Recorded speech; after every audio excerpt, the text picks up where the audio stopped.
STS Studios in Jonesboro, Arkansas. I'm BT, and I'm my co-host with the most, the man with the plan, and his name ain't Stan. It's RynoJB. How the hell are you, Rhino? I'm doing great. How you doing, player? Hey, man, we were live on Twitch a little bit there this morning. I jumped into your room, and I made a comment, but I'm going to go ahead and let everybody hear it. I love the shirt, brother. Love the shirt.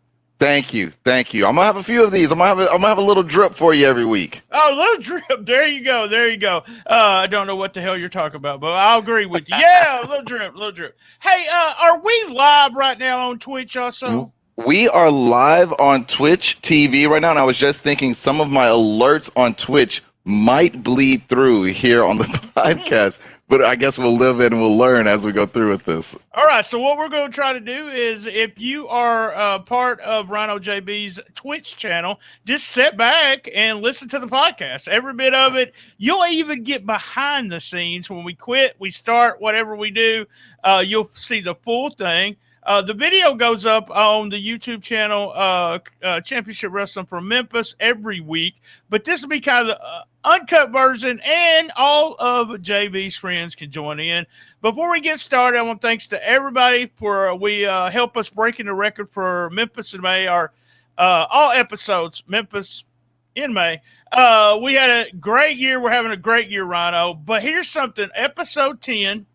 I'm sorry. It was episode 13 and episode 14 of Rollin Into Mempho. That was number 426 and 429. They are currently number 1 and number 2, the most listened of 2021, baby. Thank you very much. Thank you to all the Memphis fans. Also, we have podcasts all week long on stspod.club.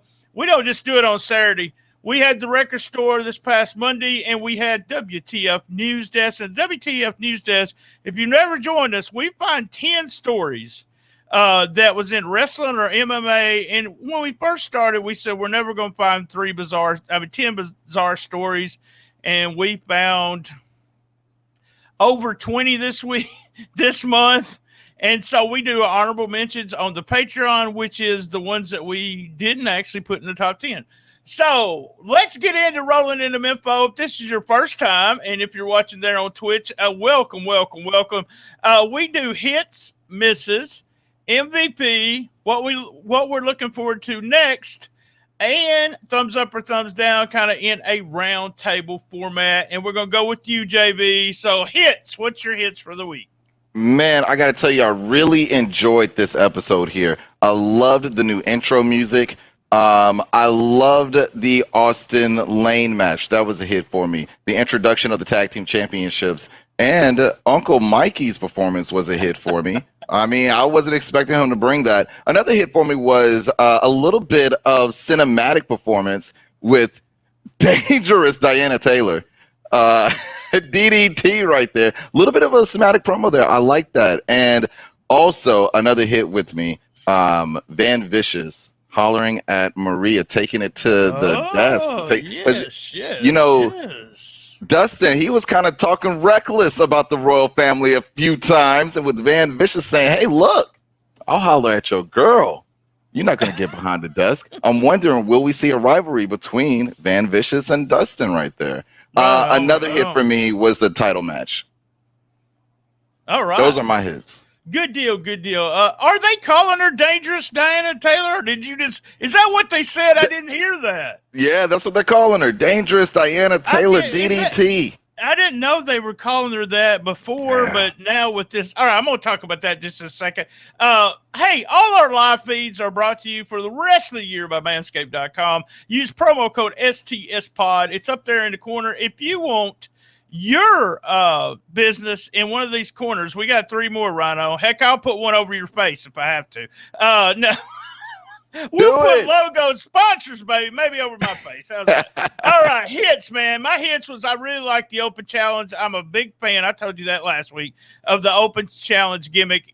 Who's ever who's ever done it. Can I say that? I guess I can. I like it.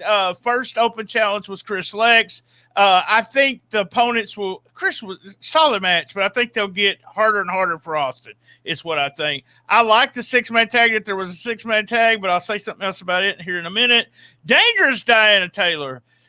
Man, it's a hit because I like the video. I'm big into them sitting down with somebody and doing a video. I watched the Mankind Mick Foley documentary biography this week, and I always remember those Mankind sit downs.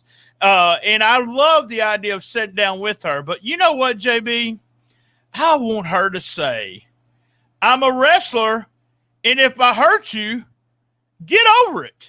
That's what I want to hear. I don't want to hear her say, well, I didn't mean to hurt you. Well, she may DDT her again in the future, and we may see what happens to Paris Kelly. But I don't like that part of the angle, but I like what they're doing with it. Also, Van Vicious, you caught on to this. This is something that just started. They have a big show coming up on a Saturday night that will not be televised. It makes you wonder, don't it? It makes you wonder if that's what direction they're going in. If Van Vicious against Dustin Starr, that'll be fun. Also, I've been meaning to note this, but it was really, really this week during the match. I like the main event. It was a slow. It was Memphis wrestling is built on the babyface taking tons of heat, making a comeback at the end. The Jerry Lawlers, Hulk Hogan, Jerry Lawler, all top babyface. That's what they did. Brett took a beating. And then, but what I was going to make a note of is Johnny Dotson, to me, he's in a manager spot almost is what it is, but he's the little dog behind the big dog to me.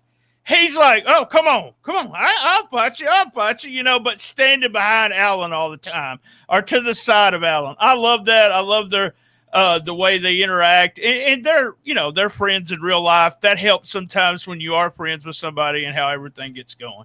All right, man, what's your misses this week? You know what to say with Alan Steele and Johnny Dotson there? I got to say, I feel like it would be the same way if it was the other way around. If it was Johnny Dotson as the champion, I think Alan Steele, you're right. They're a great team. They are a great team. My misses, and it was just minor things. There was a minor slip with that high knee from Austin Lane in the corner. Little minor slip right there. It was literally just a minor miss. Another miss for me, I wanted to see more from the Hollywood Horror Show at the end of that match there, but maybe that was actually a hit because now I want to see more. So, but I was hoping that we would have saw something a little bit vicious, if you will, at the end of that title match if it was going to go down by that distraction. And my last one with the Dangerous Diana Taylor bit, how can she even get sued? I mean, it's wrestling. She hit a maneuver. She got injured. I wanted to hurt you. Is what I want her to say. Even as a babyface, I want her to say that. Yeah. So that's a miss for me. I don't even understand. Does Championship Wrestling have contracts to where you can sue if you get hurt? I mean, it's part of the business, right? Right. I don't know. That's a miss for me. Misses for me, man, we started week 1. I love the story. We're all the way to the end of this story with Bret Michaels and the push of Bret Michaels as the top babyface for the first few shows. Then we get Johnny Dotson and Alan Steele thrown in the mix as they destroy the Cobra Cup. We have the whole story for all the 15 episodes. I would have had no problem with the way the show ended last week.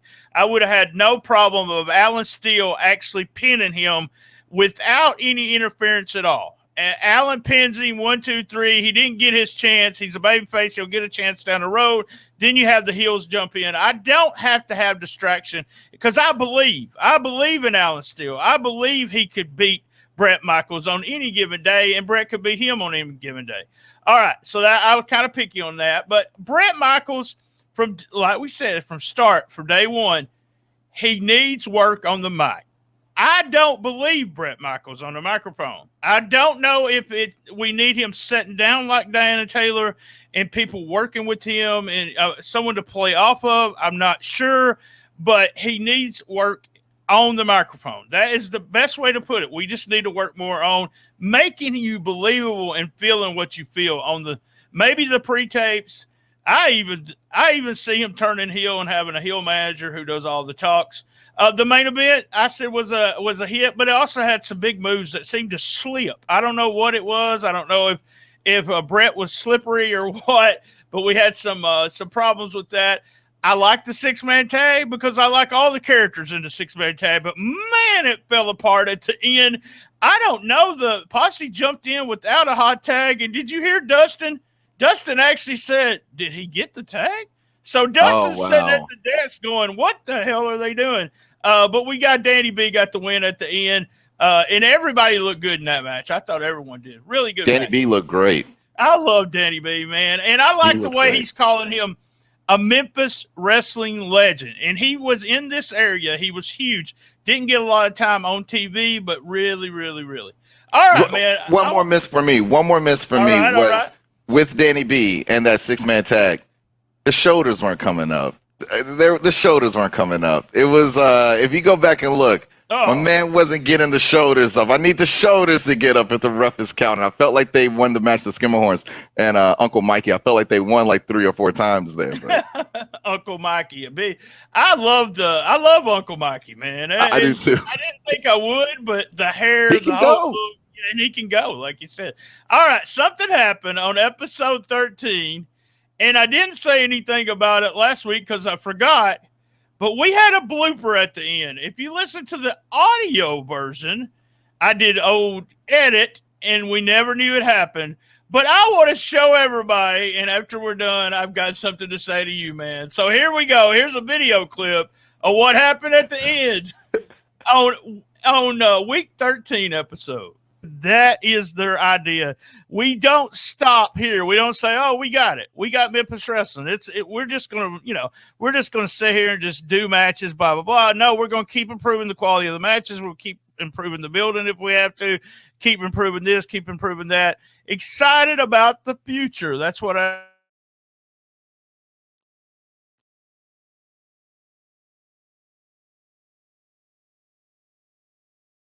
Oh, I don't know if this is just on my end or not, but you're frozen. You're completely frozen. The mic cut out. I don't know if I'm on the show here still even, but oh, this is weird. I don't know if this is just happening on my end or if everyone is going through this. I don't know if I'm speaking over or not. I don't know. But I should probably record this for a little evidence. So this is what's happening here on my end. And as you can see, I'm moving, but you are completely frozen. And it says we're still live.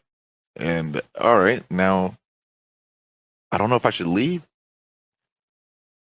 I don't know. Not sure what's happening. But guys, I'm gonna leave the studio. I don't know if that will end the show or not. But shout out to BT, shout out to Dustin Starr, and shout out to everybody with Championship Wrestling. Thank you guys for listening to the podcast. I'll see you guys next time. Be this, be that. And as always, be seeing you.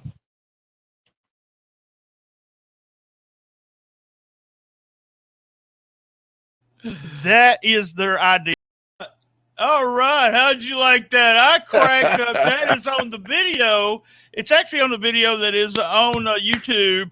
Let me say, you did a fantastic job getting out of that. I had my buddy Lance, who does a podcast with me, said, that was kind of awkward at the end. What happened? Well, my electricity went out, and you just stuck in there and told everybody, see you later, bye. So fantastic job.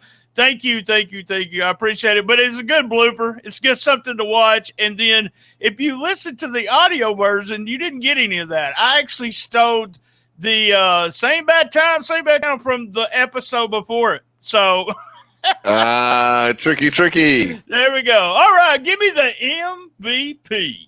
My MVP this week is going to have to be, man, the best of the best, Austin Lane.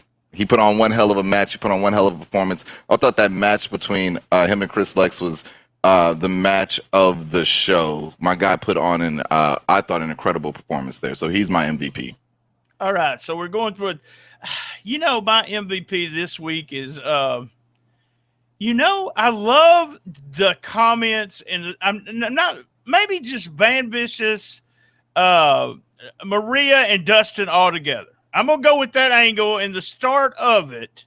Just the exchange between those three, and how he is like he wants her to interview him and all that.